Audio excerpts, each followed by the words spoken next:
This approach is a cutting-edge approach. It's certainly not accepted in mainstream medicine at this point. And I think as you go through and understand the data that I've found, the research that I've done, and the process that I've gone through to present this information, this is still cutting-edge stuff. We still don't know a lot. I don't have all the answers.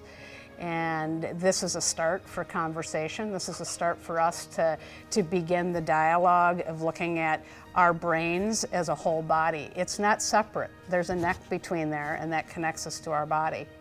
And so we really have to understand that's what's going on in our body and what's going on in our head are one and the same. And we're going to talk a lot about that today and how we're going to approach that process. Sir William Osler was a physician between 1894 and 1919, and he indicated along the history of medicine, a really great physician is particularly drug-free in treatment, basically.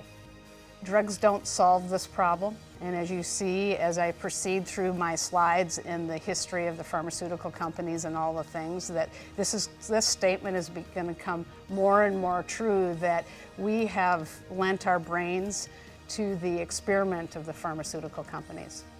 And I'm going to proceed through this information in a methodical way that explains how that's happened.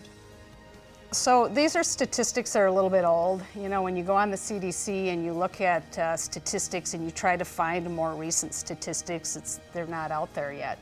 The CDC is at least 5 years behind on their stats. So one in 20 Americans have some kind of form of anxiety and depression. I think that's low. In my practice, I see that I would say that about 30 to 40% have some form of anxiety and depression. I would say females are definitely more affected by this disorder, and we'll talk about why that is in a bit. As you can see, this starts at age 12. We're seeing it in younger and younger kids, and I'm going to explain that as well as we go along. But the hardest hit are females between the ages of 40 and 60, basically. And there's reasons for that, and we're going to talk about that. These are the classic slides about the statistics. I'm not going to spend a lot of time, but it's sadness, irritability. You can have things that move into suicide when the brain chemistry isn't right. There's a lot of symptoms that come along. We'll get into a little bit more of that. But the economic burden of depression, including workplace costs, direct costs, suicide-related costs, are $210.5 billion in 2010. It's a lot of money. And I think if we could find a solution for this, our healthcare costs would start declining. It's associated increased risk of mortality. People that are depressed and have anxiousness don't feel like living. And I have a lot of people that come into my clinic that don't want to live. And this is a serious problem. I'm here to discuss options and ways of recreating a different thought process about this disease and disorder. Other conditions that are associated with depression are anxiety, eating disorders. I'm going to lump anxiety, depression, many of the mental disorders in a clump because the physiology of the brain is one thing. And I don't like using diagnoses for anything. I don't like to say depression or anxiety or whatever. You're feeling anxious. It's a symptom. Depression is a symptom in my mind. It's not a diagnosis.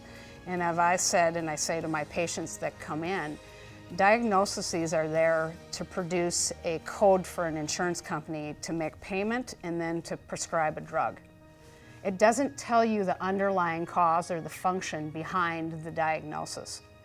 And so when you get a diagnosis, it really doesn't tell us anything. It doesn't tell us what's causing the depression. Well, you're depressed. The ICD code is whatever it is, I don't know. And so when you have this code, then it sort of leads into this sort of cattle-driven, this is what happens when you're depressed, here's the prescriptions that we use for this diagnosis, and we don't care what's causing it. That's the Western medicine model right now. And it's a problem.